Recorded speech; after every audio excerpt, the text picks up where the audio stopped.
Namaste, Jai Bharat. Hegel, the German philosopher, people call him as idealist, system builder, whatever. But Hegel, the German philosopher, has a theory of absolute, and in order to explain what the absolute is, he creates a method of dialectics. And the method of dialectics is, interestingly, from thesis to antithesis to synthesis to higher thesis, higher antithesis, higher synthesis, higher further thesis, etc., etc., etc., until one reaches the highest synthesis, which Hegel wants to call it as the absolute. But this is theory.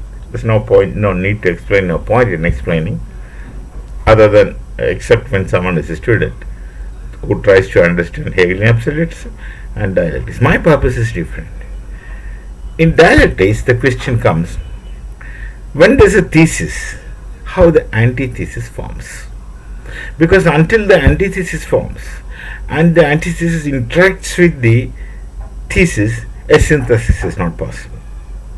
So when there is a thesis, how the antithesis forms is precisely, Hegel says, the opposite of the thesis is already contained inside the thesis, and in time that emerges and develops into antithesis and reacts and interacts with the thesis to create a synthesis, and the process continues.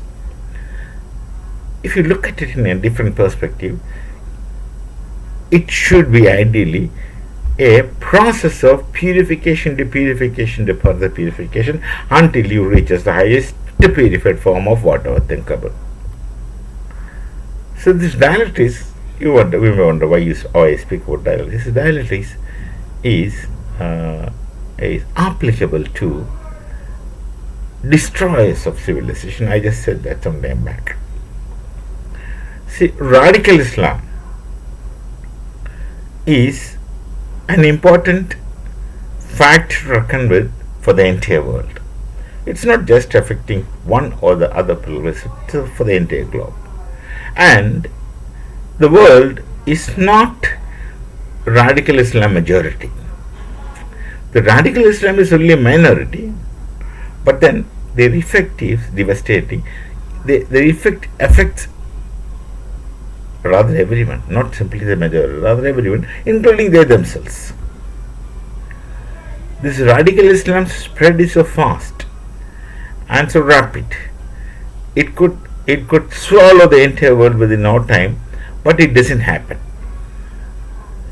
It was with the pace in which they go, with the spirit in which through which they travel, it shall not take much time for radical Islam to cover the entire world, and they call it as a situation of Darul Islam, which has another connotations apart from what I say. That's political, but I'm not talking about political.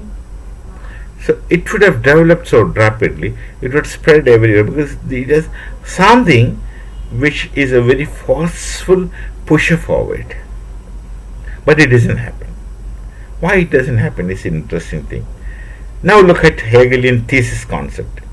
The opposite of the thesis is already contained in thesis in a dormant form, which becomes active, from latent to powerful, as a phenomenon that takes place within the concept of thesis. Similar thing happens in radical Islam. First of all, differences evolve within them. They are not homogeneous.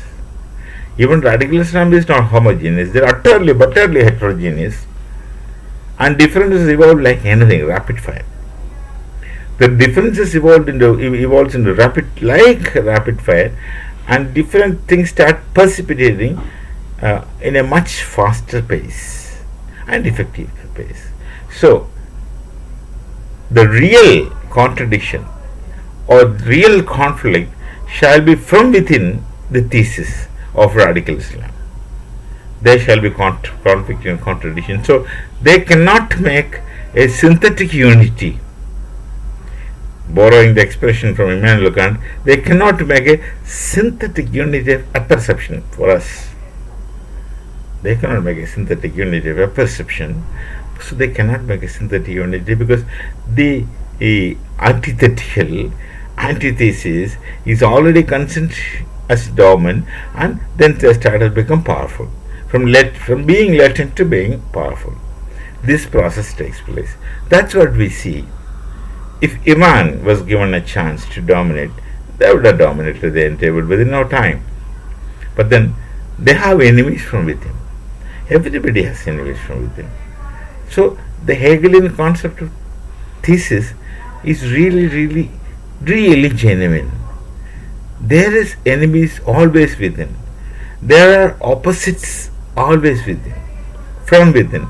Without this, the natural order will be so homogenetically monotonous, and which would go to unimaginable situations. So look at Iran.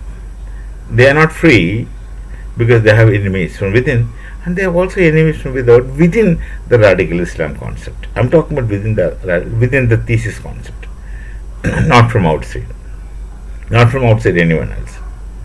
This is the situation all over the world. Interesting.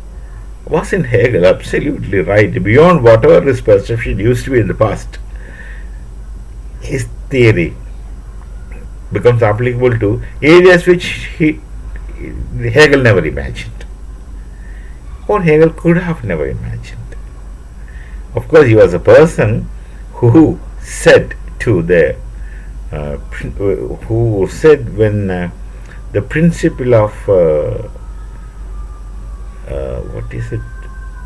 Presidency College, Calcutta, when he made a remark, when Hegel brought out his theories, the principal made a remark that a nation is born of Sanskrit. This is after the Maximilian compendium of identification theory. A nation is born of Sanskrit, referring to Hegelian philosophy and Germany in particular. So this is an area or an application of dialectics of Hegel's, which Hegel could have never dreamed, because in that context of his time, these things never existed. So the enemies, which of course are the opposites of synthesis or of thesis, is already contained within the thesis to create the antithesis, to develop a synthesis. Whatever one may do, whatever radical experiments anyone would do, the opposite of radical is already contained, and they are bound to get destroyed, and should be to a purer form which should be better for that time, could go to further better in another time. From time to time, space to space, changes may happen. So one should not feel disheartened by the plight of things around us. Things appear desperate, but not necessarily desperate shall it be in reality. So we shall meet again with some other thought. Namaste. Jai Bharat. Jai Shri Ram.